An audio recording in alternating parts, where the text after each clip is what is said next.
Dry fruit laddu కోసమండి జీడిపప్పు, red జీడిపప్పు మొత్తం తీసాము. జీడిపప్పు, అక్రోట్ మరియు అంజీర్, పిస్తా పప్పు,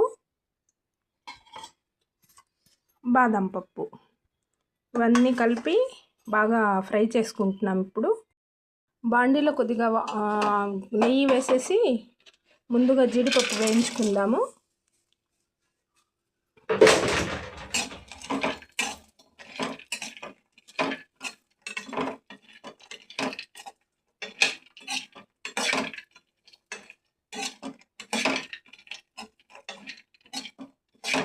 దోరగా వేయించాలండి. డ్రై ఫ్రూట్ లడ్డు రోజు ఒక లడ్డు తింటే అసలు విటమిన్ లోపం అనేదే ఉండదండి. కొలెస్ట్రాల్ రాదు ఎవరికి, చాలా మంచిది, హెల్తీగా ఉంటారు. అందరూ చేసుకొని ఒకసారి ట్రై చేసి చూడండి. వేస్తున్నాము బాదం పప్పు, కొద్దిగా నెయ్యి వేసేసి బాదం పప్పు ఫ్రై చేస్తున్నాము. ఇప్పుడు కొద్దిగా దోరగా వేయించిన తర్వాత మొత్తం కలిపేస్తాము. కొద్దిగా మిక్సీ పట్టిన తర్వాత లడ్డు చేస్తాము. అన్ని డ్రై ఫ్రూట్స్ ఇదే విధంగా ఫ్రై చేసుకోవాలండి. జీడిపప్పు, డ్రై ఫ్రూట్స్ మొత్తం కలిపేసి ఒకసారి కొద్దిగా బరకగా మిక్సీ పట్టేసుకోవాలండి.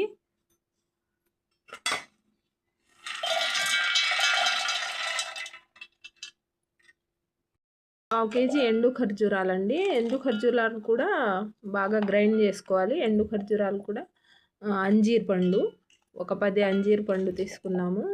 రెండు బాగా మిక్సీ పట్టేసుకోవాలి.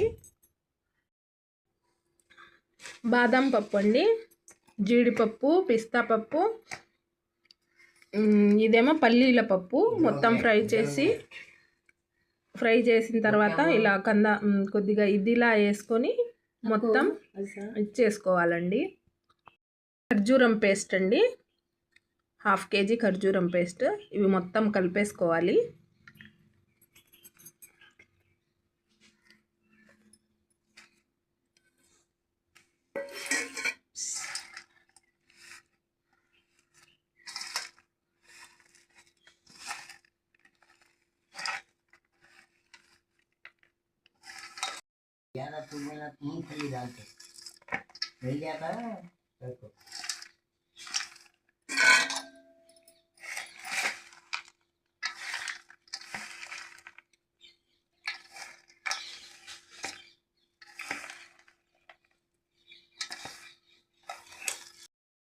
కొద్దిగా నెయ్యి కూడా వేసుకోవాలండి.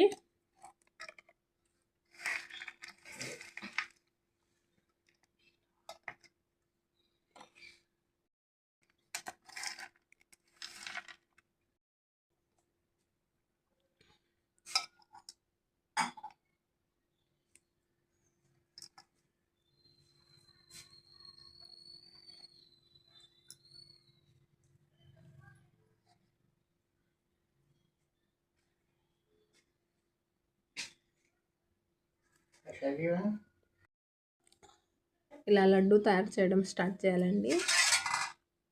ఒక్కొక్కటి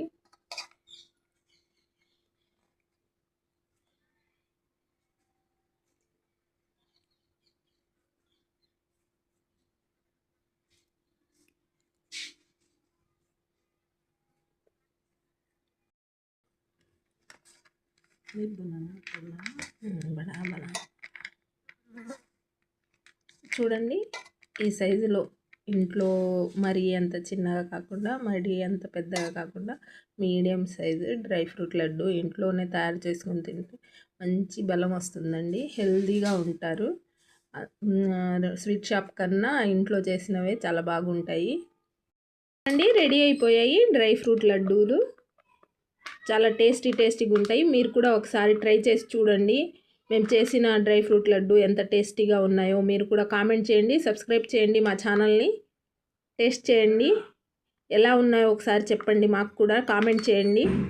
బాయ్, థ్యాంక్ యూ.